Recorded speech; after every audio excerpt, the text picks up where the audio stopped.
নমস্কার। যুক্তি তর্ক সঙ্গে অর্কই আপনাদের স্বাগত। আপনাদের সঙ্গে আমি অর্কপ্রভ সরকার। সবাইকে অনুরোধ জানাই চ্যানেল সাবস্ক্রাইব করার জন্য, থ্যাঙ্কস বাটনে ক্লিক করে আমার এই ছোট উদ্যোগকে আর্থিকভাবে সহায়তা করার জন্য। দেখুন, 18ই ফেব্রুয়ারি অনেক প্রত্যাশা নিয়ে ইউটিউব দেখেছেন, যেখানে সরাসরি সুপ্রিম কোর্টের এজলাসের সওয়াল জবাব সম্প্রচারিত হয়। অনেকে বিফল মনোরথ হয়েছেন। এটা কি হলো? ইডি কি কেসটা ছেড়ে দিল? কেন রিজয়েন্ডারটা ফাইল করলো না? তবে জানিয়ে রাখি, সলিসিটর জেনারেল বলেছেন রিজয়েন্ডার ফাইল হয়েছে, 18 তারিখে হয়েছে, 65 পাতার রিজয়েন্ডার শুনানি শেষ হওয়ার অব্যবহিত পরে। যে প্রশ্নটা উঠছে, এই রিজয়েন্ডার ফাইল করতে দেরি করা, এটা কি ইচ্ছাকৃত কোনো পদক্ষেপ? এর পিছনে অঙ্কটা কি? তার আগে বলি, ইডি যে হলফনামা দিয়েছিল, রাজ্য সরকার দিয়েছে, দিদিমণি দিয়েছেন, রাজীব কুমার, মনোজ বর্মা, প্রিয়ব্রত রায় সবাই দিয়েছেন। তা ইডি কি বলেছে? দিদিমণি বলেছিলেন না যে তিনি ইডির আধিকারিকদের অনুমতি নিয়ে প্রতীক জৈনের বাসভবনে ঢুকেছিলেন। ইডি বলেছে সত্যের অপলাপ ছাড়া আর কিছু নয়। দিদিমণি জোর জবরদস্তি করে ঢুকেছিলেন। ইডির একজন অ্যাসিস্ট্যান্ট ডিরেক্টর স্বনির্বন্ধভাবে মুখ্যমন্ত্রীকে অনুরোধ জানান যে তদন্ত প্রক্রিয়ায় হস্তক্ষেপ না করতে, কিন্তু দিদিমণি সেটা শোনেননি। ইডি এই কথাটা বলেছে হলফনামায়। দিদিমণির দাবির সঙ্গে সত্যের যোজন যোজন ফারাক। আসলে যিনি প্যাথোলজিক্যাল লায়ার, তিনি কখনো সত্যি কথা বলেন? কে কোন কালে একটা ছড়া কেটেছিল, কালীঘাটের ময়না সত্যি কথা কয় না। যাই হোক, রাজ্য প্রশাসন বলেছে আমাদের জানিয়ে আসেনি কেন, ইন্টিমেট করার প্রয়োজন ছিল। ইডি বলছে যে রাজ্য পুলিশকে জানিয়ে আসতে হবে। এটা কোথায় লেখা আছে? কোন রুল বুকে লেখা আছে? তাও অভিযান শুরু হওয়ার পরে তারা শেক্সপিয়ার সরণি থানা এবং বিধাননগর থানায় ইমেল করে জানিয়ে দিয়েছিল। 2, এবং রাজ্য পুলিশের আধিকারিকরা তাদের নির্দিষ্ট দায়িত্ব তো পালনই করেননি, তারা এসেছিলেন মুখ্যমন্ত্রীর স্বার্থ রক্ষা করতে।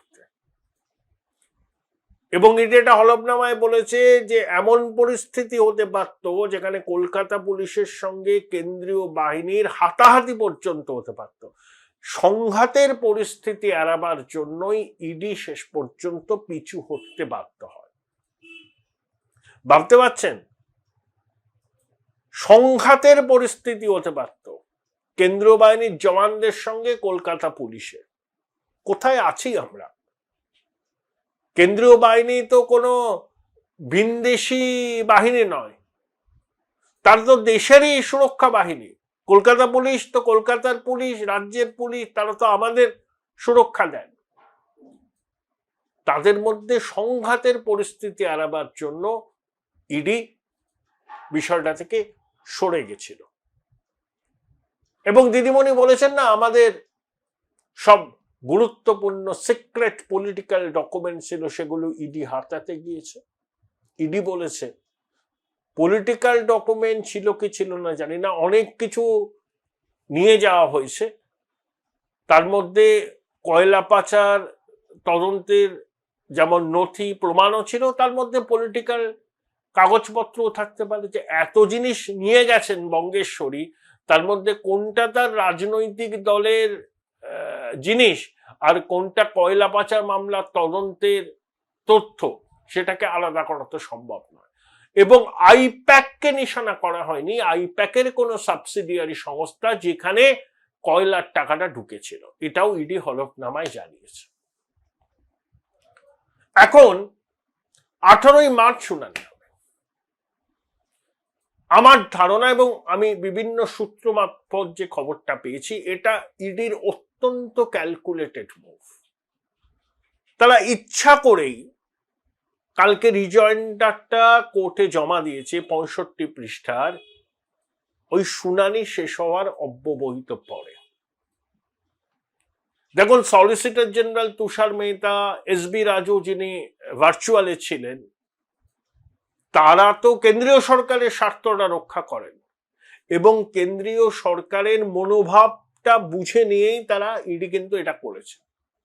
18ই মার্চ আশা করা যায় ততদিন নির্বাচনে নির্ঘণ্ট ঘোষণা হয়ে যাবে, তুঙ্গে উঠবে ভোটের প্রচার।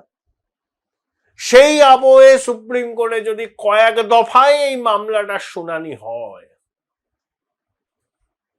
তাহলে অনেক কিছু এক্সপোজ হয়ে যাবে।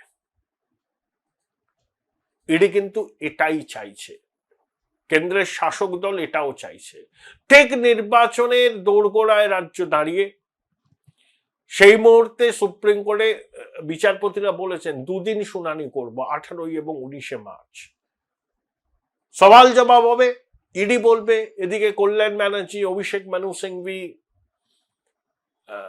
সিদ্ধার্থ লুথরা বলবেন, কল্যাণ বাবু বলবেন, সওয়াল জবাব হবে, ইডির বক্তব্য শুনবে। এবং এটা এতটাই পাকাপোক্ত কেস, তথ্যবিজ্ঞ মহল বলছে যে দিদিমণি এবং ওই পুলিশ কর্তাদের সুরাহা পাওয়ার সম্ভাবনা খুব কম, এমন তথ্য প্রমাণ ইডির কাছে আছে। তাই যত নির্বাচন এগোবে, যত প্রচার তুঙ্গে উঠবে, রাজনৈতিক চাপানুতর শুরু হবে, সেই আবহে সুপ্রিম কোর্টে এই কেসটার শুনানি হচ্ছে, সওয়াল জবাব হচ্ছে, সর্বভারতীয় মিডিয়া বিষয়টাকে সামনে নিয়ে আসবে, এখানকার মিডিয়া নিয়ে আসবে, এটা নিয়ে প্রচারের ন্যারেটিভ তৈরি হবে। ওই সাইলেন্ট মেজরিটি যারা ভোটের ডিসাইডিং ফ্যাক্টর, কোন রাজনৈতিক দলের একনিষ্ঠ সমর্থকরা ভোটের ফলাফল নির্ধারণ করেন না, নির্ধারণ করেন সাইলেন্ট মেজরিটি, যারা একেবারে শেষ মুহূর্তে সিদ্ধান্ত নেয়, তাদেরকে প্রভাবিত করা, তাদের মনস্তত্ত্বকে প্রভাবিত করা, এটাই তো লক্ষ্য। সেজন্য খুব সচেতন ভাবে ইডি কিন্তু ওই রিজয়েন্ডারটা জমা দিয়েছে 18 তারিখ শুনানি শেষের পরে, এবং বারবার করে তারা দোলের পর শুনানির কথা বলছিল। ততদিন নির্বাচনের তারিখ তো ঘোষণা হয়ে যাওয়ার কথা, এবং 18 মার্চ 19 মার্চ এই শুনানি হবে, তখন তুঙ্গে উঠবে নির্বাচনী প্রচার, ন্যারেটিভ তৈরি করতে সুবিধা হবে।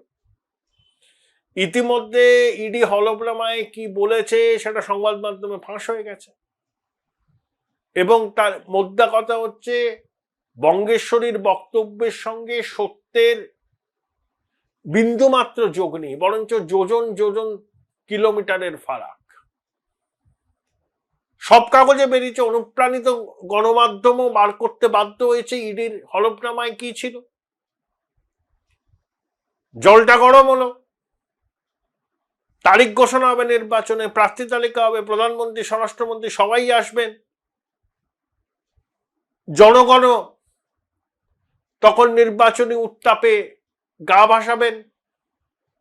চায়ের দোকান, মেট্রো রেল, লোকাল ট্রেন, বাস, সব জায়গাতে নির্বাচন নিয়ে আলোচনা হবে, মানুষের মন বোঝানো গুলো সেরা বিশ্ববিদ্যালয়। তখন এই কেসটা সুপ্রিম কোর্টে উঠলে পাবলিক ডিসকোর্সে আলোচনাটা আরো বেশি হবে, তাতে কেন্দ্রের শাসক দলের সুবিধা। তাই খুব পরিকল্পিতভাবে রিজয়েন্ডারটা 18 তারিখ শুনানি শেষের পরে ইডি জমা দিয়েছে। কেউ কেউ সেটিং তত্ত্বের প্রবক্তারা ওসব বলে লাভ নেই, ওসব আপনারা বলে যান, মানুষ আপনাদের কথা শুনবে না, ভোটও পাবেন না। খুব পরিকল্পিত একটা পদক্ষেপ এনফোর্সমেন্ট ডিরেক্টরেট বাংলার নির্বাচনী যুদ্ধের দিকে তাকিয়ে। Join Indian Institute of Hotel Management now. Right choice, right decision.